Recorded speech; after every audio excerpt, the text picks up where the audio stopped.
Imagine walking into your local grocery store. The produce section glows beneath bright lights. The apples are polished until they shine. The grapes are perfectly round. The tomatoes are nearly identical. The bananas curve in neat rows. The watermelons promise sweet, juicy flesh without a single troublesome seed. Everything appears abundant, perfect, convenient. It feels as though we've reached the pinnacle of agriculture. More choices than ever before. Fresh fruit in the middle of winter, vegetables from every corner of the globe. An entire world of food gathered under one roof. But what if abundance isn't always the same as diversity? What if convenience sometimes asks us to trade away something far more valuable than we realize? Tonight, we're talking about seeds. Tiny things, often overlooked, sometimes discarded without a second thought. Yet inside every seed lies millions of years of evolution, thousands of years of human stewardship, and perhaps the future of our food. This isn't an episode about avoiding grocery stores, nor is it about suggesting that seedless fruits are somehow dangerous to eat. They're not. Instead, this is a conversation about biodiversity, about resilience, about why the smallest part of a fruit may be one of the most important things we rarely think about. Because every seed tells a story, and some stories are too important to lose.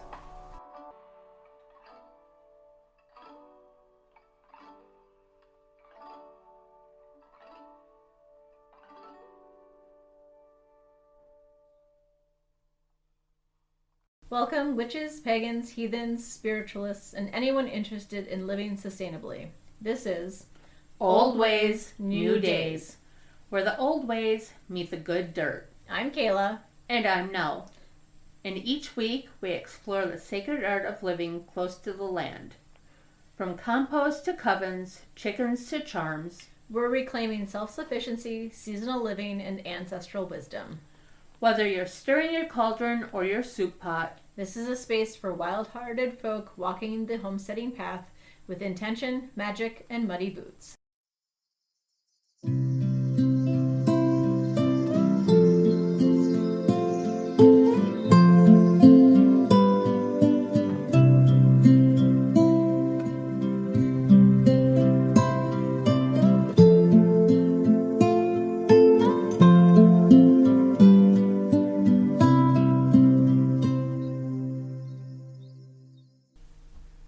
Welcome back, Nell.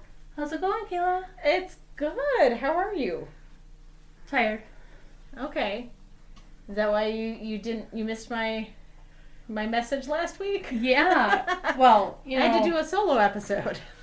Work's been crazy, being short people because of vacations, and then we have one that's going to be out on maternity leave soon. Okay. So then we're going to be even shorter on people, and I'm going to have to work my day off. Oh no. Yeah. Oh, okay. And then still unpacking, and still having to pack my place up and move. Because I have not done that yet. Uh-oh. Well, we are coming up. We're halfway through a contest.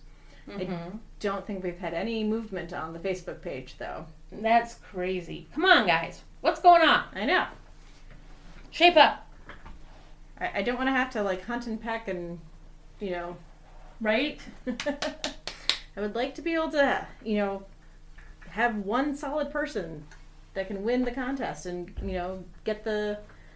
What did we decide? Oh, the 1-year subscription to Yeah. the magazine. Well, if nobody gets it, I get it. I could, yes. Woohoo! But that really isn't fair. I know. So get on it, people. Right? Jeez. So this is going to be the first episode in a 3-parter. Ooh. I know, because there is so much information on seeds and the history of seeds and saving seeds and everything. And so I wanted to, really round out, I think, we're coming up on the end of summer, and I figured maybe we should probably take September off. Give us a break from writing. I mean, I'm going to write during my recovery, but Yeah. Just give us a little break, I think.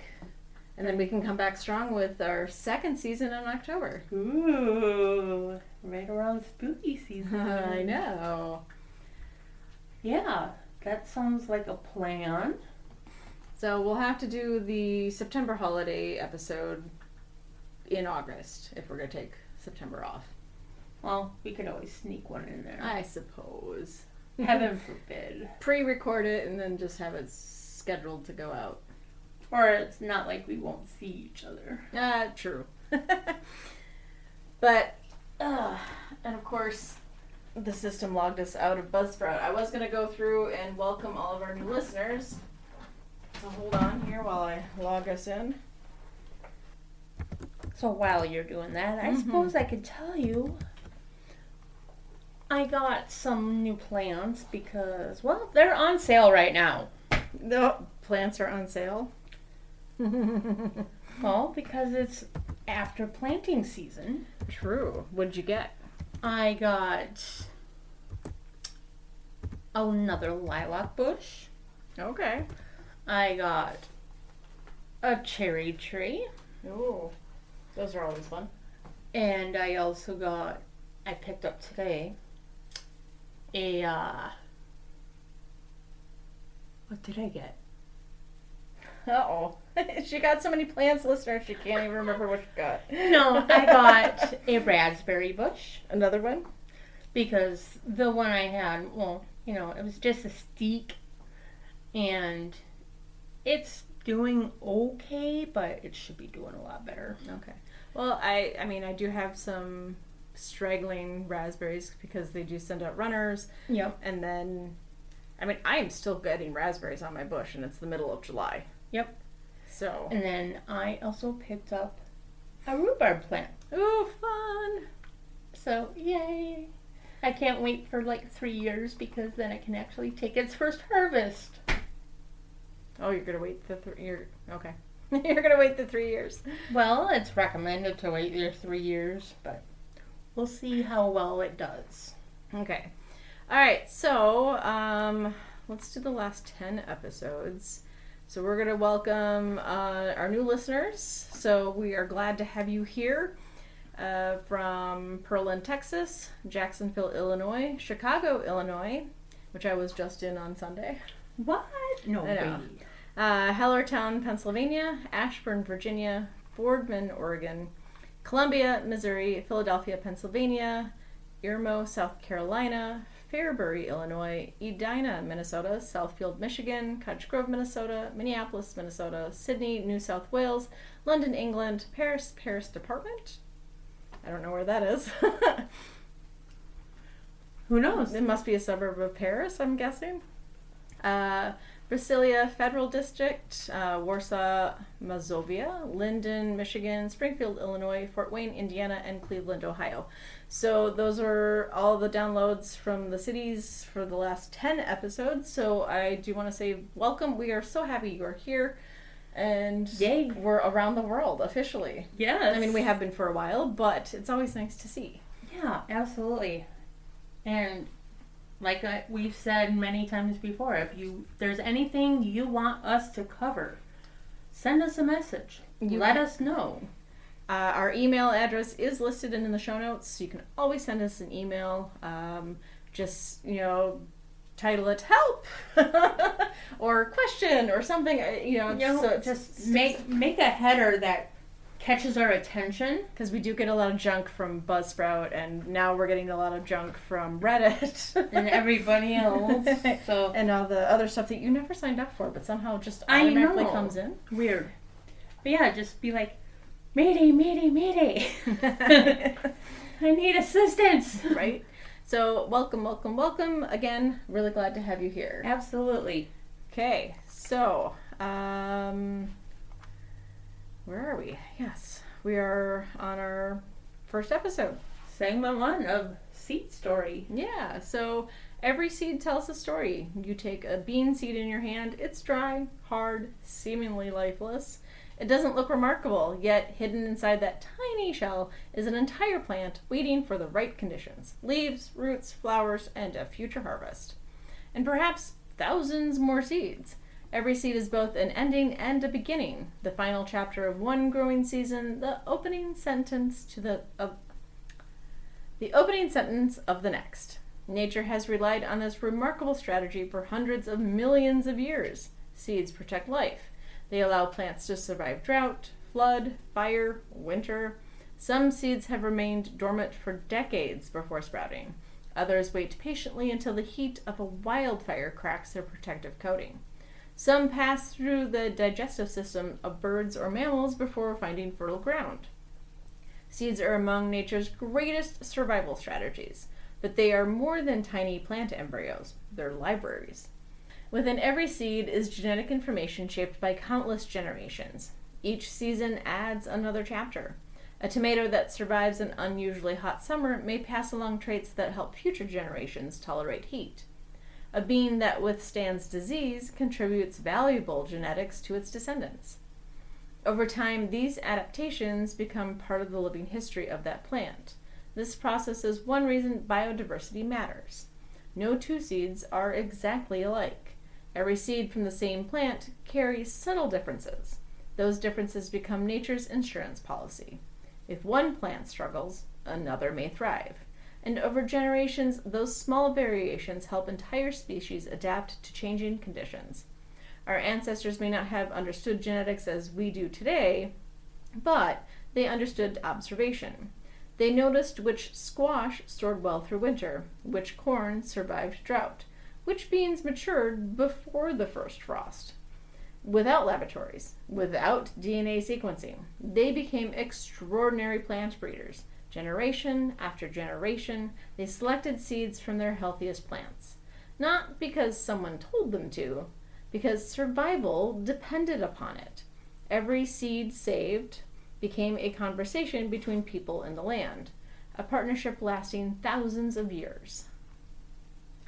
So, long before supermarkets, long before seed catalogs, and long before commercial agriculture, there were people watching wild grasses sway in the wind. Imagine someone, perhaps 10,000 years ago, they noticed that one patch of grain grows taller than another. Its seeds are larger, it ripens more evenly. Instead of gathering every seed for food, they keep a small handful aside, not to eat, to plant. Without realizing it, they've just changed the future.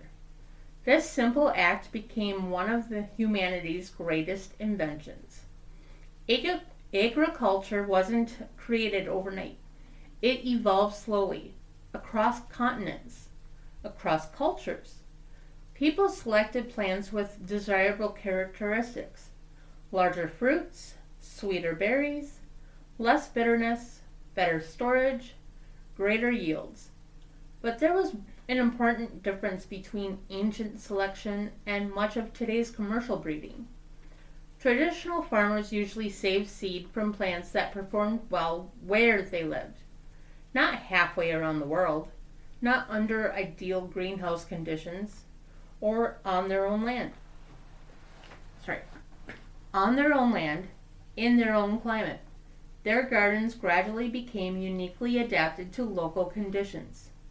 One village might grow beans that tolerated cool mountain summers. Another might save squash that flourished in dry valleys. A coastal community developed varieties suited to salty winds. These locally adapted crops became part of a regional identity. Food wasn't just food. It became culture, history, family. Recipes passed through generations.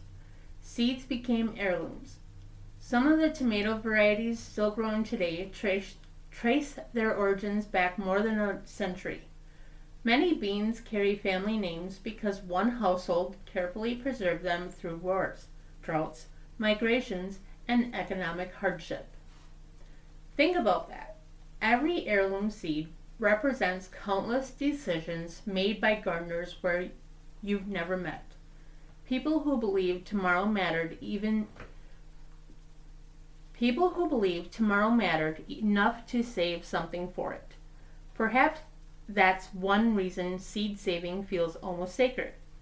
It's an act of faith, a promise to people we'll never know. Now, let's fast forward. The Industrial Revolution changes farming. Railroads connect distant markets, refrigeration extends shelf life, global trade expands. Food begins traveling farther than ever before. Suddenly, the growers aren't simply producing food for neighbors, they're producing food for cities, then for countries, eventually for the world. This changes everything. Imagine you're growing peaches. Your customer no longer lives 20 miles away. Your fruit may travel 2,000 miles before reaching someone's kitchen. The sweetest peach isn't necessarily the one that sells best. The peach that survives shipping does. The tomato that looks flawless under grocery store lighting may outsell one with richer flavor, but a few imperfections. Gradually, breeding priorities begin to shift. Appearance, uniform size, shelf life, disease resistance, shipping durability, predictable harvest timing. These are not inherently bad goals. In fact, they've helped reduce food waste and make In fact, they haven't helped reduce food waste and make fresh produce available to millions of people year-round. But every breeding decision involves trade-offs. Selecting for one characteristic sometimes means reducing another. Flavor, fragrance, genetic diversity, local adaptation. These qualities can receive less attention in large-scale commercial systems because they're harder to standardize and market. It's worth remembering that convenience has brought genuine benefits. Many more people have access to fresh produce than in previous generations. Certain diseases in crops have been reduced through careful breeding. Harvests have become more reliable in many regions. The story isn't one of villains and heroes. It's more complicated than that. Like so many things in life, progress often gives us something, while quietly asking us to give something else in return. And perhaps nowhere is that trade-off more visible than our relationship with seeds. So the next time you slice open a tomato or enjoy a handful of grapes, pause for just a moment. Notice what's there. Notice what's missing. Not with fear, not with suspicion, but with curiosity. Because curiosity has always been the beginning of wisdom. Next time, we'll explore how seedless fruits are actually created, why many of them are remarkable achievements of plant breeding, and why preserving seed diversity has become one of the most important acts a gardener can undertake. Until then, take a walk through your garden, hold a seed in your hand, and remember, sometimes the smallest things carry the greatest stories. To be continued. Ooh.